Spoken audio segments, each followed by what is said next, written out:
This business is like the Wild West. Gold, silver, rare coins, lost treasures of history. You never know what's gonna walk through that door. These are coins from North Korea. I'll probably double my money. Watch this. I'm Evan Kale, and this is Pawn Man. You guys, we have a great Pawn Man in store. Before we get into it, I want to thank the episode sponsor, once again, Local Coin Company. You guys follow Local Coin Company on social media. They are a whatnot seller, a tremendous asset to the silver gold coin currency community, a tremendous asset to me, a great friend. I will be launching a podcast with Local Coin Company pretty soon. I know I've been talking about it for a while, but we're formulating it. And their whatnot giveaways, you guys, are insane. At one point, they're giving away $5,000 in cash. I saw them do it. So follow Local Coin Company on social media. They're also here on YouTube. There's a link in the video description. And with that, let's get into a great episode. So I was doing a whatnot auction the other night, and well, we had this Thomas Edison commemorative. I bought this from that Boomer deal I filmed a couple weeks ago on the spreadsheet.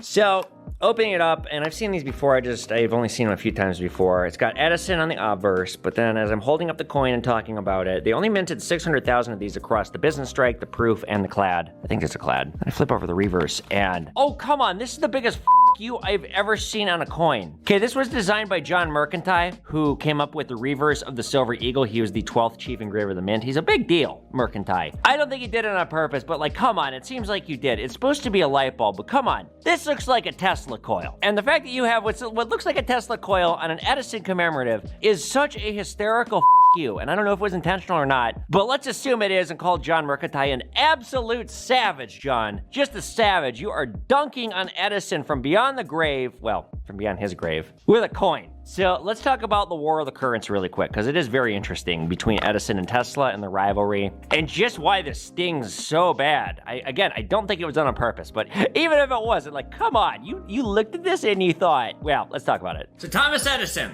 is the nation's greatest inventor and thief. An inventor and thief. Despite all of his inventions and advents and entrepreneurialism, he did some really sketchy stuff in his lifetime, including completely screw over Tesla. Edison was born February 11th, 1847. He died October 18th, 1931. He is responsible for such advents as motion pictures, sound recording, power generation, among many others. He was the youngest of 7 children. He was born in Milan, Ohio. His mother was a school teacher and was a huge influence on his life. And he was thought to be stupid as a kid because he was addled, meaning he probably had ADD, and the teacher was like, oh, the kid's got something wrong with him. He must be an idiot. His mother pulled him out of school because of this and taught him at home, and it was hugely impactful in his life. His first job was selling newspapers, and it was here that he kind of started to think about inventing. He set up a very rudimentary laboratory, and in 1869, he moved to New York City. His first invention was a stock ticker. It was called the Universal Stock Printer, and it immediately put him on a fast track to success. The Gold and Stock Telegraph Company actually bought the rights to this invention and gave Edison a job as a telegrapher. Telegrapher? Sure. And from there, Edison invents, and he starts to make a lot of money. Now, I'm not going to sit here and summarize his whole life and all the different things that he did, all the wheelings and dealings. There's plenty of books you can read about it, but he became very successful, and he got some major backing from some very rich people. Now, Edison did not invent the light bulb. He simply made it better, because light bulbs were expensive, and they didn't last for very long. It was an affordable design, allowed easy, widespread access, and it made it a staple of every home. Before that, it was only a luxury item for the rich. But his path crossed with Tesla in 1884. Tesla was a Serbian immigrant with an engineering background and went to work for Edison, and he went to work for him for direct current technology. Now, Tesla thought that alternate current, AC, was better than DC, and this is the war of the currents. It all started when Edison promised Tesla a huge bonus if he could maximize efficiency in one of the plants. And Tesla delivered, and when Tesla went to Edison for that bonus, Edison laughed and said, oh, you silly Serbians, you don't get our American sense of humor. I was kidding. I'm not going to give you a dime, asshole. So just because of that, Tesla quit, and thus began the War of the Currents. Now, Tesla teamed up with American entrepreneur George Westinghouse, and Westinghouse gave him quite a bit of backing, and alternate current was better than direct current. Quite a bit, but Edison played dirty. Edison didn't want to lose this war. So he started doing all this political manipulation, manipulating the public with spectacles. Edison, for one, was electrocuting small animals in public displays. And he was doing this with alternate current to brand alternate current unsafe to the public. He also is responsible for the electric chair, which used alternate current. And he basically called it the Tesla chair, which again, scared the hell out of the public. And I'm just skimming the survey. He did a lot of slimy entrepreneurial tactics, a lot of just cutthroat stuff to put Tesla under, and it worked. Edison reaped all the benefits of fame and success. He died very wealthy and successful. Tesla died broke in a hotel. His only friend was a pigeon. Very sad. And when Tesla died, this is true. The FBI raided his hotel room like within hours of his death and took everything. Now, I don't think he invented all these crazy inventions that were far, far ahead of their time like it's thought. Like, I don't know if you guys have seen the movie The Prestige. That's a very interesting fictional account of Tesla and his powers and inventions and what he had the power to do. But he definitely had some crazy ideas that were ahead of his time. And the man was actually crazy. He got even crazier in death. But he went crazy because he was just defeated. He had a horribly sad life, basically entirely because of Edison, because Edison just took no hostages and gave no and cut his throat anytime and every time he could. And Tesla just didn't push back with the same scummy veracity that Edison was willing to do. Edison would have eaten his own mother to keep his inventions alive and to win. Edison just did not give a he had no morals. Tesla's system, alternate current, was more efficient. It is a better way to conduct electricity and to have electronic devices. But unfortunately, he just couldn't beat Edison at his own game. Like I said, Tesla died alone and broke, and Edison died wealthy, being remembered for being a national hero. And now we have, of course, Tesla, the company, which in my opinion is run by a scam artist who's actually quite a bit similar to Edison. I think Tesla would roll in his grave if he saw the asshole that took his name and built a giant successful company out of it. So that is the war of the currents, really briefly, and just, God, John Mercantile, this is such a you. Such a you. Whether or not it was intentional, it's funny as John, you nasty. You nasty old man. You up there, you making that, you engraving them coins, you acting like you ain't Oh, you nasty. I know you got the burns. He's a creepy old man in a windowless van who wants to babysit the con artist can. All right. Okay, we have furniture. No thanks on this. This is like a dinosaur? Yeah, the toe snapped off over here too. See, this is precisely my point of why I don't like this stuff, because I ship it, they see this, I have to give them all their money back, and I'm out the shipping plus everything else. What is this? Like a dinosaur chicken. Oh, this toe's broken off too. What is this? Oh, this is for the kids in the well. Again, it's chipped, which is too bad. Nice piece of Chinese porcelain. Is it with any money at all, sir? No, because it's chipped. You know, it just destroys the value when that happens. Yeah, I could do $10 because they're chipped. If they weren't chipped, I'd be probably 25 to 30. But because they're chipped, I got to do 10 because I'm going to have a hard time selling these. Sounds good. So where do you go with 15? I don't want to go 15 because I got to pay people to list this stuff, and just because this is chipped, it just destroys the value on these. Sorry, I should have read. Yeah. Yeah. $10. You want to grab 10? 2 5s. 10 is the most you go. 10 is the most I go. I bet this would be at least $50. This is well made. It's just, this is chipped. It's missing a toe here. Missing like the leg entirely here. So unfortunately, that just destroys the value. And then this Chinese piece is nice, but chipped. Yeah, I gave them 10. I'll get, low end, I'll get 30, but like, this is garbage. This is literal garbage. Literally dust coming out of it. Oh, Frankoma pottery. Oh, I'll be damned. It's $100. I thought I was gonna pay $100, but this is, yeah, I'm seeing it here for $100. This was a home run, this deal. Who knew? So maybe about 7-8 months ago, I found the deal. I bought like 8 or 9 Carson City GSAs, and I paid $275 each, and I sent one in to get graded. One of them I sold for like $1,100, and then 6 months later, I got my coins back. So the 1883 graded as 63, and it's got a GSA pedigree. This is about $800 or $900. So this was a home run. This I sent in because I am building a collection of pennies, because I do think pennies are going to go way, way, way up when they cancel it, if and when. And then this is a commemorative I sent in. This one's probably worth about $100. It's the USSR one. And then this one, they wouldn't grade. All those f***ers, they wouldn't grade my 4chan coin. I literally did send this in as a f*** you to them. It's like, here, grade my Nazi coin. What's it worth? Ah, that's a bummer. Well, this thing's worth about $150, $200 on its own. I'll just keep it and hang on to it. But, oh, that's a bummer. All right, let's take a look. So, looks like I got some silverware, a couple watches. Oh, and then there's coins and... Oh boy. This is plated. This stuff, it's $1 a pound, but it's better than throwing it away. Okay, we'll test these. This is legit. Yeah, there are all sorts of coins. Alright, so I'm gonna just drop all the kind of inexpensive foreign stuff in here, and then I'm gonna separate out the silver. I'll make a sound when I see something incredible. You'll know. Oh.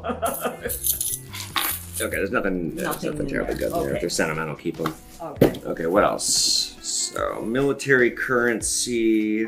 Oh, not what that is. Yeah, it's when there's a country that gets occupied, the occupier will issue currency to the soldiers so that they don't corrupt the local economy. This is French. $30 right here. These coins here and these coins here, these are silver. Is this all the coins? Yeah. Okay, so this pile here is $25. This pile here will go up 15, so $40. We got 2 watches. Yeah, I don't even know how you open them. So to open it, you just screw, like so. Waltham, this is coin silver. This is $40. And this one, I've never seen one that ticks like that. Or sounds like that when it ticks. You don't make them like they used to. Oh, this is a bomber watch, like World War II bomber watch. I'll go $50 on this. Wow. I see one on here for 50. Okay. Yeah, I'm gonna keep that. That's really cool. What are we getting into here? He's got the Oh, gloves on. this is how you test. This is nitric acid. It can burn. Oh. So what I do is I make a mark here, Yeah, I see that. and then I just take this acid and I put it across. And if the mark disappears like that, then it's not real. Okay. Okay, this piece is costume. All this stuff here, it's mostly costume. This is a little bit of sterling, and then these are gold filled. I haven't found minus C's any gold. Okay. I'll say 125. These are spenders. Are we done? Yeah. You guys, unless I'm missing something. Okay. Okay. $488. Okay. The Tiffany piece that I bought, I paid 50 on. Like, I bet it's 150 bucks. Kind of weird. It's like cross style, but anything Tiffany company we know is big bucks. Probably somewhere in the neighborhood of 150 to 200. This is a Air Force sterling silver bracelet. This is part of the whole ensemble. I might sell this one. I have a feeling this is expensive. Bomber watch is really cool. I do have to have the service. I wasn't kidding. I'm gonna keep this. I am gonna keep his Air Force pin, but this part I might sell because I feel like this is expensive. This I gotta look into. This could maybe be over $100. This one might be like $100. Some of this costume stuff is really good, even though it's like, it's not precious metal, it's vintage. So 488 in, probably somewhere in the 750 region out. Once again, you guys, I want to thank our episode sponsor, Local Coin Company. Follow them here on YouTube, on social media. Check out their Whatnot auctions. There's a link in the video description to go find them. And with that, you guys, I also want to thank one other person, Miss Emily Zhang. Emily purchased the episode in that she purchased the topic. I was doing a Whatnot auction a couple weeks ago, and I literally sold everything, and the audience was like, we want you to keep going, you're being funny. Okay, what can I auction? Auction an episode topic. Oh, okay. So I did. What I want to be doing on here, not just this collectible arena, because inevitably what I find is happening when I do these episodes is I just talk about expensive examples of collectibles, I give a brief history, but I want to do more. I really like the digital avatars episode that we did last year because it really expanded the bounds of what we can talk about, and I want to keep doing that. So for this episode, we're talking all about giant monopolies of the early 1900s, late 1800s, particularly just the economic fascination for me, because we don't just cover collectibles on here, we talk about economics too, and this is a great topic, so thank you, Emily, for picking this topic. We're mainly talking about Hudson's Bay Company. Are you guys familiar with it? With the colonization and expansion of the Americas, new capitalistic opportunities were ripe and available for those willing to pursue it or those with the connections to pursue it. And the sky was the limit back then, because this is, as the Industrial Revolution is really taking grasp, taking hold, we're seeing imperialism and expansion. We're seeing new advents of wealth, very much like we are today. There's gonna be a trillionaire soon, if there's not already. I would argue Putin was one. And so this is the first time you're seeing companies with money to the tune where they are as strong as governments, if not stronger. And Hudson's Bay Company is a great example of that. Founded by English Royal Charter in 1670, Hudson's Bay started as a fur trading business, but it very quickly started operating as a de facto monopoly with no real competition. In fact, this company was basically the government of a territory in Canada known as Rupert's Land. This was the area surrounding the Hudson Bay, and it lasted for like 200 years. Like I said, you have a company basically filling the shoes and becoming a government. With Hudson's Bay Company, you could break up their empire into 4 time periods. The first being from 1670 to 1821. This was their monopoly period. The English Royal Charter, which made them so, was decreed, quote, "The governor and company of adventurers of England trading into Hudson's Bay. Sounds innocent enough, right?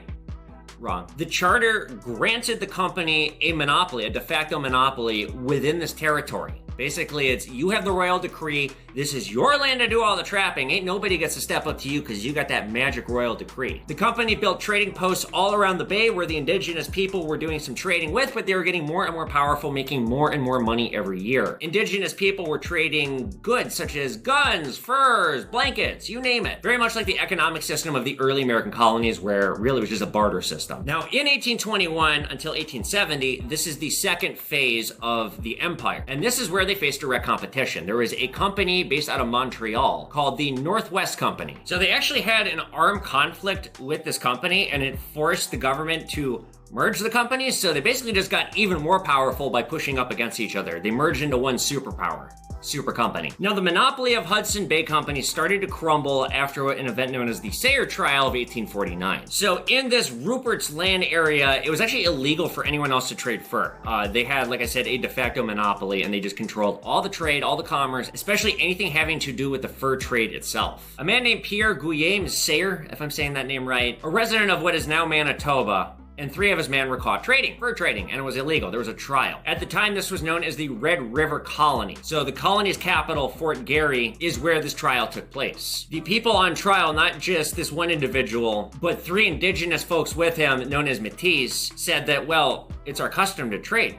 We weren't even breaking the law. We had permission to be trading, and this is our custom. What are we on trial for? And they said, we're not even trading the, random furs. We caught these animals. We can trade them. We skinned them. They're our furs. What made this trial so significant was there was an outpouring of public support for the Métis people, for the individuals on trial, not for Hudson's Bay. In fact, about 400 armed Métis men surrounded the courthouse and were like, so how you gonna rule there?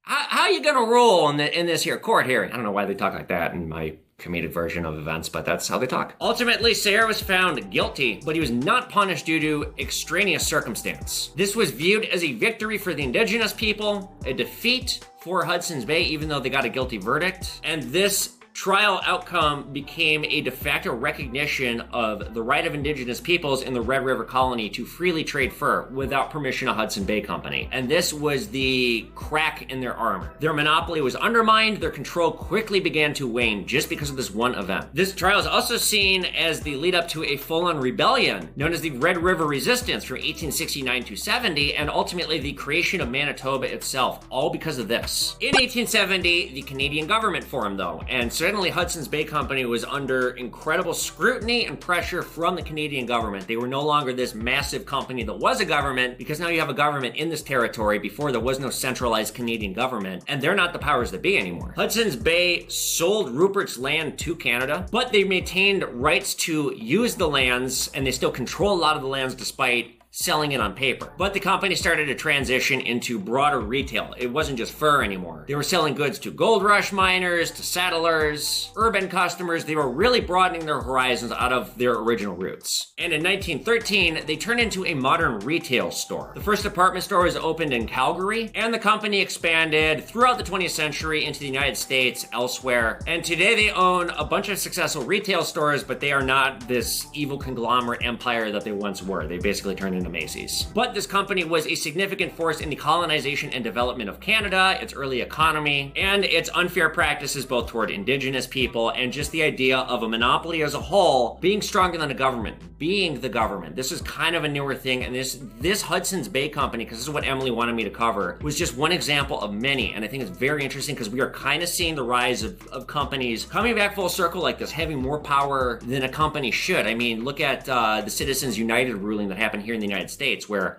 companies are people now. They can have political rights. They can be persecuted against. They can sue. They can, it has turned into, with this, I don't want to get political, but like with something like Citizens United, it is turning a company from people coming together for the enterprise of making money and the individuals coming together individual, instead of having responsibility for that entity because they created it. That entity that they've created is recognized as its own thing. Something, in theory, beyond prosecution. For all intents and purposes, the Hudson Bay Company was its own country for 200 years, you could say. It's not even a stretch. And as far as items coming out of this, just to cover what we usually cover on here, I'll talk about some other stuff too. Vintage Hudson's Bay items can be very expensive. They can go for thousands of dollars if you have a vintage fur from way back in the day. And its company, it still is around. Its luxury blankets are a very high ticket, high dollar item that still sells to this day. But Hudson's Bay is just one example of a few, and there's many, but let's touch on a couple other mega companies while we're on the subject. You have, of course, the East India Company, which was established in 1600 as the British East India Company. This is one of the first joint stock companies offered to the public. And it started as an import-export business, getting indigenous goods from the Indian subcontinent, just as trading. Just imports, no exports? He's an importer-exporter, okay? But over time, it grew to take over vast swaths of land, particularly in India. And it effectively ruled these territories that it controlled like a government. But the company's rule in India cracked after an 1857 rebellion, after which the British government took direct control of India instead. So it's like the company primes the country for conquest, and there's a rebellion, and the government's like, okay, we got everything set up. We'll come in now. Thank you. Another company is Standard Oil, 1870 to 1911. Founded by John D. Rockefeller and Henry Flagler in 1870, Standard Oil quickly grew to dominate the United States oil industry. Through practices such as buying our competitors and receiving rebates through railroads, the company quickly became a monopoly, but it had to be broken up. Antitrust laws, at least in the United States, largely exist because of Standard Oil. The company was broken up in 1911, and it's now found in companies such as Chevron and ExxonMobil, so still out there. And if you guys have not seen the movie There Will Be Blood,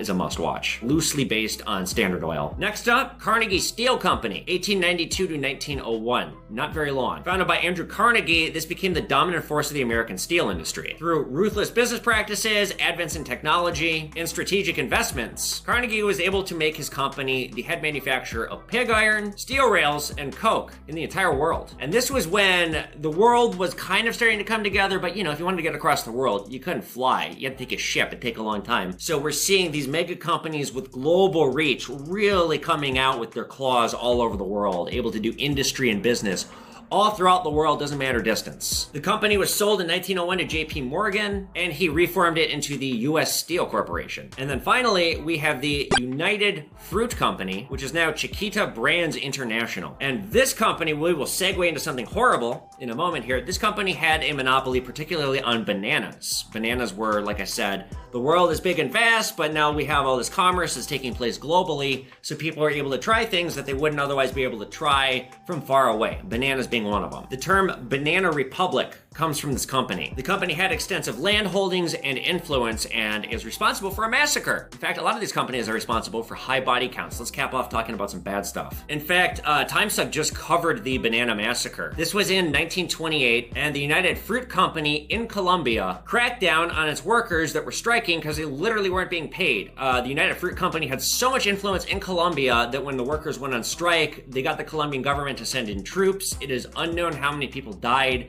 It's thought upwards of 2,000, maybe more. There's no body count because they were workers. They just killed them and threw them into the ocean. There's also the 1914 Ludo Massacre, which John D. Rockefeller is responsible for. And this is due to a labor conflict involving the Colorado Fuel and Iron Company. There was a prolonged strike in 1913, and Rockefeller used his influence to get the Colorado National Guard in, and they attacked a tent colony of about 1,200 miners with their families. It's unknown how many people died. But again, it is a company instigating a massacre to crush a labor rebellion, a strike. And then finally, let's quickly talk about the Belgian Congo atrocities. This isn't one single event, this is multiple. King Leopold II of Belgium was exploiting the Congo something fierce. He wanted the land for rubber production, and he had a guard called the Force Publique, which had quotas. There were soldiers that enforced quotas of workers, and the punishments were very harsh. Death, torture, arrest, you name it, they probably did it. It was either work and put out the quota that we want, or we'll have you tortured and killed. These are the joys of giant monopoly companies, and I just think it's interesting that we're kind of seeing somewhat of a resurgence of this kind of practice where you have elements, companies that are being viewed as above the law, that have so much money, so much power, so much influence, that they crush the law as they want. And guess what? The laws in countries like ours change where, well, who's responsible at the end of the day? Because a company is now a person. So who do you prosecute? This is a bit of a stretch on the topics that we cover here, but it's really interesting. It's important with economics. It's important in the world that we live in. And I'm looking forward to covering a lot more outside the box stuff here on Pawn Man. All right, you guys, well, just like that, it is the end of the day and the end of the episode. Once again, I want to thank our sponsor, Local Coin Company. Follow them on Whatnot. Download Whatnot using their code or mine. You get a free $15 to spend if you use one of our codes. Check out their auctions. They offer great deals, great content here on social media, especially here on YouTube and Instagram. Link in the video description. And if you guys like this video, be sure you give it a thumbs up, hit that notification button so you guys know when new Pawn Man episodes, all the other great stuff we do on this channel is coming out. Get my books on Amazon. Follow me on social media at Evan Kale, at Pawn Man. If you want to support what I do, please consider becoming a Patreon or sponsor. And with that, I'll see you guys back here for another great episode. Later, guys.